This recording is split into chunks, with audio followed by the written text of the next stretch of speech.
Naturalistic processes can't explain the moon, therefore it must not exist. The lack of supernovas limits the age of our universe, and of course, we dive into the mailbag. This is Genesis Week.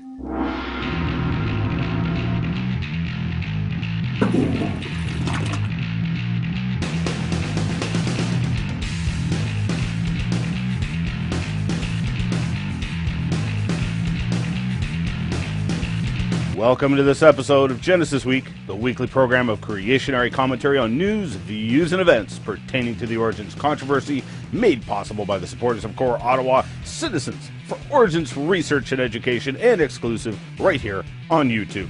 Excellence in pirate broadcasting this week from the secret labs at Project Cadmus. We bring you the information the anti-creationists don't want you to see or hear, and we'll give glory to the creator while doing it. You can find us at Wazooloo.com or GenesisWeek.com, or click the ever so convenient subscribe link up top, and you can also peruse other episodes by following the links in the upper corners of each episode.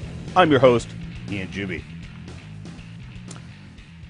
This past week, a report came out in Nature Geoscience comparing the isotopes of moon rocks with terrestrial rocks. Now, there are multiple models out there which attempt to explain a naturalistic origin of the moon. In other words, a way for the moon to form without a creator. Now, the Bible is pretty clear that God created the moon. Verses such as Psalms 8:3, "When I consider the heavens, the work of thy fingers, the moon and the stars which thou hast ordained." In Genesis 1, we see God creating the heavenly bodies for signs, seasons, and times. And in Psalm 104:19, we find the moon is clearly considered one of those celestial bodies. He appointed the moon for seasons, the sun knoweth his going down. Now, the naturalists deny any involvement of Creator, and thus, like trying to explain how a car came into existence without a creator, the naturalistic theories just simply crumble. The original theories ruled each other out and had impossibilities within each of them. And so a new theory was proposed, which seems to have held its ground the longest. The impact theory, which goes something like this. Earth was in its initial stages of formation when it was struck by a planet, possibly 1 to 2 times the size of Mars. This led to a ring of lavas and rocks which coalesced into Earth again, and the moon. So, if this were the case, then the moon in particular should have a different composition than Earth, as it is the combination of material from Earth and this alleged planet, Theia, that got pulverized when it slammed into Earth. Now, comparisons of oxygen isotopes on moon rocks had already been carried out, and basically found the isotope ratios were identical, meaning the rocks were basically identical to Earth rocks. The latest Nature article compared titanium isotopes between the moon rocks and Earth rocks as well, and found those ratios were identical as well. Now, this all calls seriously into question the impact hypothesis, as the mineralogy should be different if the moon was produced by a planetary collision. To top it all off, such a planetary collision would have produced so much heat that the moon would have had to have formed from lavas. Therefore, there should be no water in the moon rocks. Now, a couple of years ago, the L-Cross project, NASA bombed the moon with 2 rockets, which kicked up lots of water. Now, back in 2008, tiny volcanic glass spheres taken from the moon soils were also found to contain water, indicating that the water came from deep within the moon, and the quantity of water might even be comparable to the quantities of water in Earth's rocks. Now, last year, Spike Pissaris was just releasing his 2nd volume of What You Aren't Being Told About Astronomy. He was quite excited to include some of this most recent research in his DVD, and in his newsletter, that more water had been found in moon rocks. As Spike put it, unlike the lava samples, which were likely to have lost some of their original water when they formed in eruptions, the glass beads would have locked up and preserved their primeval water. Therefore, this new analysis would be a more accurate measurement of how much water is inside the moon. It turns out that the moon doesn't have 10 times as much water as the giant impact model would allow. It actually has 100 times as much. Evolutionary astronomers are now faced with a serious problem. One of their model's major predictions has been disproved, and this model was the only secular explanation left for the moon's origin. Indeed, this last naturalistic model of the moon's origin was the only model that had sorta kinda stood, even though the model itself already had huge problems. The bigger problem was that the impact model had the fewest problems of all the problematic naturalistic models. In fact, it's interesting to note that this alleged collision was supposed to have taken place at least 4 billion years ago, yet we know that the moon is actually drifting away from Earth. We know how fast, and we know why. It's been measured at a rate of about 4 centimeters per year. So, if you go back in time, the moon was closer to Earth. And if the moon was closer, the drifting is more dramatic. So the farther you go back in time, the closer the moon was to the Earth, and the faster it got closer to the Earth, to the point where the moon would actually be touching the Earth a mere 1.5 billion years ago. Now, there have been lots of claims and pronouncements made boldly all over the internet that this lunar recession problem has been solved.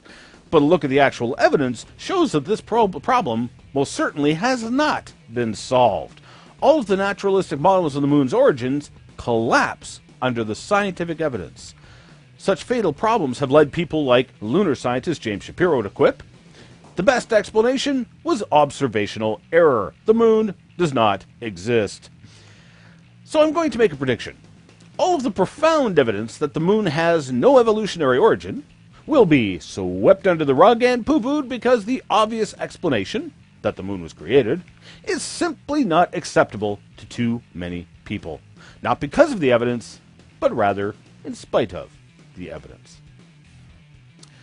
Just last week, professional and amateur astronomers spotted a new bright light in the M95 galaxy. A supernova had erupted and was named SN 2012 8W. A spectacular explosion, becoming an incredibly bright star virtually overnight. Supernovas bring up a very interesting point with regards to the age of the universe, however. Based on astronomical observations, galaxies typically have a supernova about once every 25 years. Now, these explosions are huge. The explosion from what is now known as the Crab Nebula could be seen in the daytime for weeks in the year 1054. Now, the remains from these massive explosions, called supernova remnants, should be visible for millions of years. So not only should we see at least thousands of supernova remnants in a universe billions of years old, we should also see lots of supernova remnants that have expanded large distances over time, because they've had millions of years to expand. So, just how many supernova remnants do we observe? So far, it appears that there's only a little over 200 or so that are unarguably supernova remnants. Now, such a figure agrees well with the universe that is only 7,000 years old. But that means there are thousands of supernova remnants that are missing if the universe really was billions of years old. So, are the supernova remnants missing? Or is it actually the billions of years in age that's really missing? Woohoo!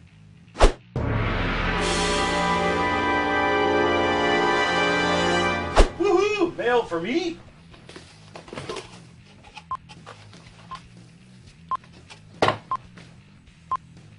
I forget. You're supposed to cut the blue wire or the red wire? Or I could just pull the detonator.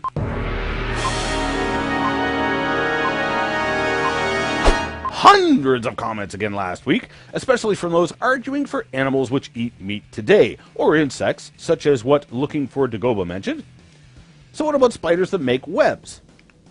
An excellent question, but you need to remember something. You are judging the past from the present.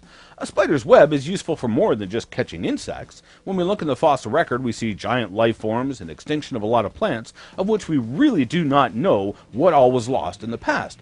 A spider's web could catch high-protein seeds blowing in the wind, for example. Fish raised in the experimental hyperbaric chambers at Texas A&M in the late 80s and early 90s were growing, yet not eating the food that was provided for them. It turns out they were eating the droppings from the birds, which were also living in the chamber, and were being sustained on the bird droppings alone. Now, in the hyperbaric biosphere experiments at the Creation Evidence Museum in Glen Rose, Texas, copperhead snakes, which today are highly poisonous, showed a radical restructuring of their venom in a matter of days. Now, we don't yet know what this means yet, as more research is required, but for a snake to eat fruit, The venom could simply be proteins designed to dissolve fruit. The snake can't chew the fruit, so it bites it, injects a digestive fluid into the fruit, and then swallows the fruit whole, digesting it from the inside out. It's obvious from the fossil record that a radical environmental change has taken place in the past. What were the effects of this? Did we lose a whole pile of extremely high-protein plants? It would appear also that the environment has become more harsh. It's interesting to note that it was after the flood that God specifically instructed Noah to eat meat, the same time at which the lifespan of humans drastically dropped, which would indicate a harsher environment, and probably now the need to eat meat, perhaps to replace the protein loss of lost high-protein plants. The research that has been done is fascinating, but more research needs to be done. It's so great to listen to you. You are doing such a great job. God bless you. Again, Ian, thanks. Brilliant. Ian, I love your videos. Thanks for putting out the truth amongst all the filth. Ian, another excellent video. I very much look forward to your videos every Thursday. I do have one suggestion, though. As a man in the military, you should work on your salute. Yeah, I'm sure if I were in the military and I did that, I'd get a good slap upside the head for my poor salutemanship. No offense intended to my honorable military viewers. It's meant to be an honor to those I salute. Juby, a small request to you and or your God. What is the definition of a kind of animal? Creationists do not seem to be honest to share it with the rest of the world. Are you honest enough to do so? Well, thanks for writing in. Although the offensive accusations of dishonesty were completely uncalled for, I would suggest the definition provided in Strong's Concordance. Groups of living organisms belong in the same created kind if they have descended from the same ancestral gene pool. This does not preclude new species because this represents a partitioning of the original gene pool. Information is lost or conserved, not gained. A new species could arise when a population is isolated and inbreeding occurs. By this definition, a new species is not a new kind, but a further partitioning of an existing kind. In response to Odonata's continual barrage of false claims and accusations, Machine Dean and Rod Carty made some interesting observations. I noticed that you guys are always asking that question. Why doesn't science agree with creation? It's more like, why don't men agree with God? The reason why science does not agree with creation is really quite a simple one. They hate God. Actually, science does not disagree with creation. This is the fallacy of reification. Science doesn't disagree with anything. It's people using science to gain knowledge who disagree with creation because they hate God. The Hateful Dead wrote in about the flood evidence I mentioned last week. In short, everything he lists here as being supportive of the Noachian flood has in reality long been explicable via known geological processes, and are in most cases actually counter-evidentiary of any global flood. The last two listed, though, persistence of facies and facies indicating all continents subsided at once, are in effect non-statements, i.e. they are literally meaningless. Well, thanks for giving complete non-answers to the profound and powerful evidence I spent literally hours explaining in my videos. Funny how even though I went through the trouble of explaining each and every one of them in videos available for free viewing on YouTube, you simply chose to disregard them all. I would love to hear your explanation of things like the massive planation surfaces we find all over the world. Wait, let me guess. Glaciation. Glaciers flow downhill and carve gouges, not planation surfaces that are flat and level for hundreds of kilometers. Slow and gradual erosion produces differential erosion, not planation surfaces. In fact, many evolutionary geologists agree that only high-speed water will produce planation surfaces. You haven't refuted any of the evidence I mentioned. You just hand-waved and expected people to believe you, but thanks for coming out. Well, that's it for this week. I may take a hiatus from producing this weekly show as I need to get ready for 2 special exhibitions, and I hope you'll come out to one of them. If you're near Toronto, my museum will be on special exhibition at the Southern Ontario Creation Flood Evidence Museum in Goodwood, housed in the Goodwood Baptist Church from April 14th to April 22nd. Then I'll be set up at Cole Harbour Place, Cole Harbour, Nova Scotia, from April 27th through May 4th. There are some other possible venues coming up, so check out my website for details, and I'll try and post more info here if other venues come up. Also, there will be a special edition of Genesis Week coming out on National Evolution Day this coming Sunday. If you're subscribed to my channel, you'll get a notification when the next Genesis Week comes out. In the meantime, I'll leave you with the words of our Creator, the Lord Jesus Christ, who said, I am the way, the truth, and the life. No man comes to the Father but through me. See you later. Production software was provided for Genesis Week by the Big Valley Creation Science Museum, located just 25 minutes north of Drumheller, Alberta. Visit bbcsm.com for more details. You can help keep this program going by making a tax-deductible donation to Core Ottawa, Canada North Post Office Box 72075, Ottawa, Ontario, Canada, K2K2P4.